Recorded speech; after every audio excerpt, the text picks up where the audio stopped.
Let me start with talking about the sound. This is something that Celibidache would start with when he gave classes. And he would introduce us to the sound. And we all had studied music, but how come we didn't know about that? So first of all, the sound is, the way I express it, a cosmical gift to humanity. The sound has been for centuries, for thousands of years, the expression of joy, of sorrow, celebration, death, conflict.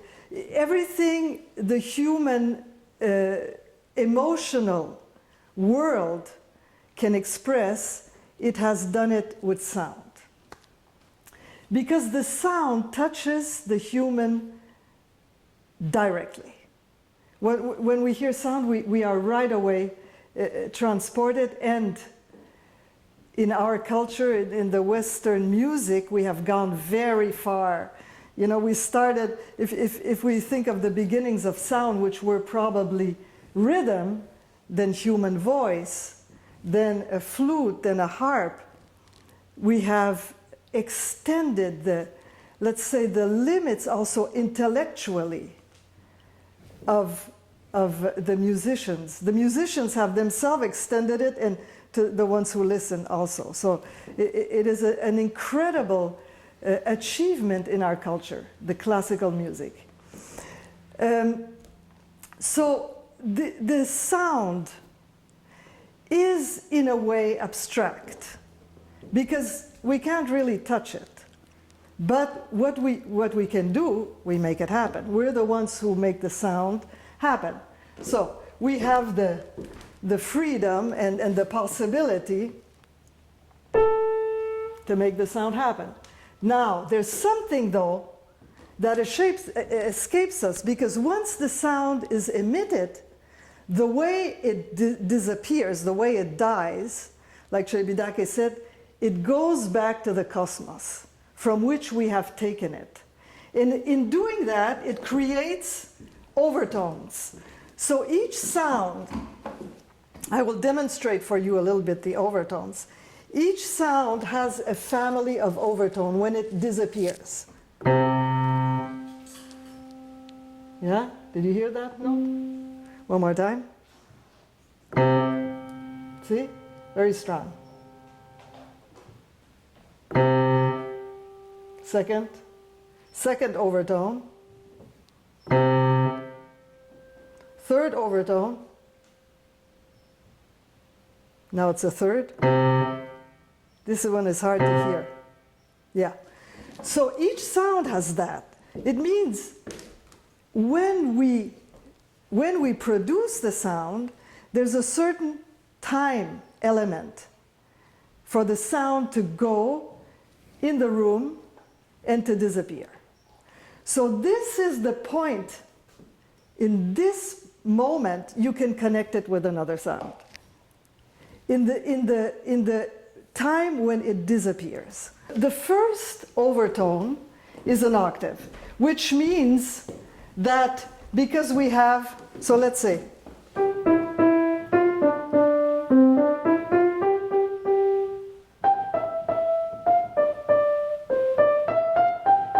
the same and not the same, right? It was the same melody, an octave higher.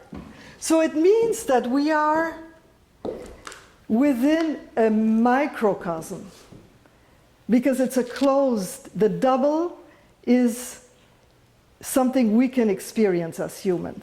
Depending on how you will play, you'll have a different sound. And we know that each pianist have a different sound. It's amazing how it happens.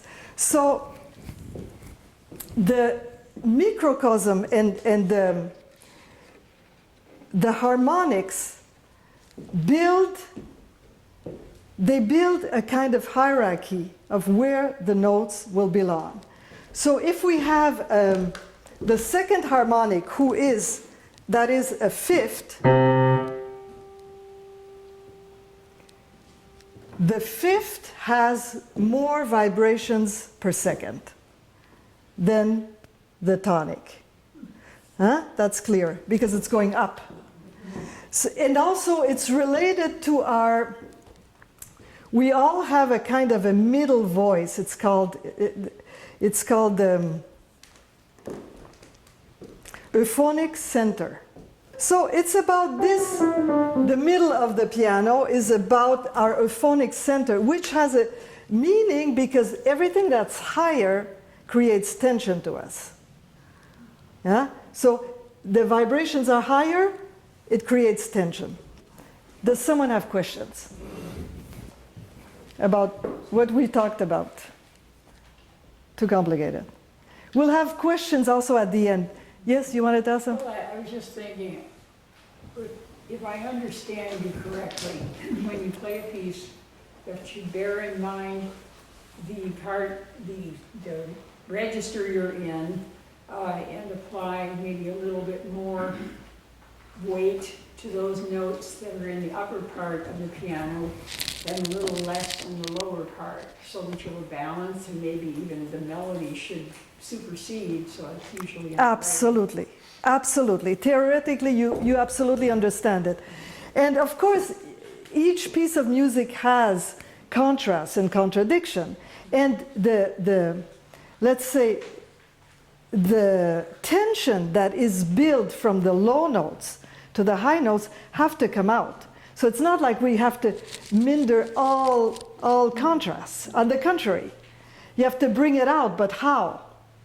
That's the question. How and how much, right? But that's exactly it. So by its construction, the piano is, I don't want to say flawed because it evolved through many centuries, but all the middle part is problematic because it's louder. And our hands, yeah, but since we're talking about the piano today, this is the strongest part of the hand, right? And all this is in the middle, where we would need, you know, the hand like this. Understand? This is only important to know, because when you know, you say, ah, yeah, right, of course, I have to bring more here. Because the tendency will always be to be louder in the middle, in the basses. And the bass. Bass is always a problem. What is another difference between, we talked about that last time a little bit, this sound and this sound? Higher vibrations, right? Higher vibrations going up. What else is different? It sounded like the lower tone continued longer, maybe. Yeah, well, the lower tone has so much more epiphenomena, right? Because as we said, so we have this overtone. Now, if I play this sound, it has the same overtones as the lower one, but we don't hear them. See, that was the first overtone. The second, we won't even hear anything. Nothing. So that already creates, let's say, the given material for a musician. It means that the higher sounds are the ones that have more vibrations a second, which means they create more interest, but they're softer because they have less epiphenomena. So that means we will have to balance this when we play, when we perform, when we make music. There's also something that you said that was very interesting that brings us actually to the tempo. When you said it sounded like the lower tone remained longer because it has more epiphenomena. So if you have, let me play this for you.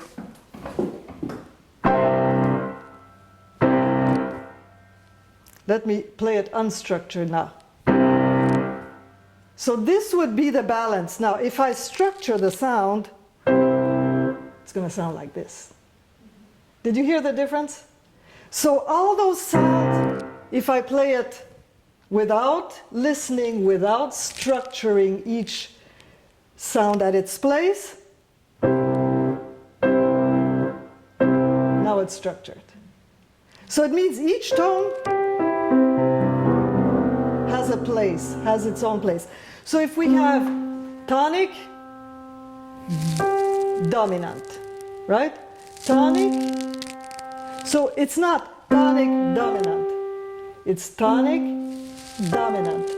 Tonic, octave. There's already in the tonality a place for each sound. So if you have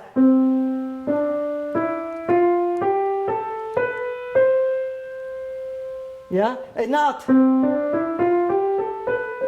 which that has no relation one sound to another. Was that easy to understand, to hear? Yeah. When you start a piece, this is all presupposed that the musician knows. When the composer, he doesn't even talk about that, of course not. He writes his piece, but he presupposes that you know that. That the tonality will be established, that the intervals will be heard in relation with the first note, with the tonic. If you noticed when I played this chord unstructured, let me play it unstructured. Now let me play it structured. So the lower tones, because they have more epiphenomena, they sound louder. So if you want to structure, you have to reverse the relationship, meaning it's not that I don't play this, I play it, but if I play it as loud as the others, it completely destroys the harmony. And that is one enormous condition in making music, to allow the notes to be in their place, in their position. And Celibidache used to say, everybody can hear like I hear. So what he did, he would say, I'm hearing the overtones octaves higher. So it means, when he says everybody can do this, I realized that it's true. It took me a while though. But everybody can do this because you probably do it sometimes and you think, oh, this is so good. But we have not been taught to put our consciousness in this area. We're taught to do this. We're taught not even to listen to what comes out. We don't even have time, you know. I mean, we have to play fast and loud. That's what counts, right, in this world. So this is partly what phenomenology is about. We listen from another place of consciousness. Phenomenology, yes, you see the big picture, it's true, but you also work in very detailed and like Celibidache, he said he needed 10 rehearsals for a concert as a conductor. So 10 rehearsals for a concert, because he went into each sound and he stripped it of the ego, he stripped it of the too much material baggage so that it became pure. That's a very, very fascinating process that when you knew him, you had the chance to witness this process. So it's not that I was speaking with my students who understand quite a bit now, and we were saying the very confusing part with phenomenology is that you don't have to do more, you have to do less in a sense, because you step back and you listen. That's very contradicting in our society, because we're always used to do more. And it's hard to say, oh, okay, let me go back here. This is a very important part of phenomenology.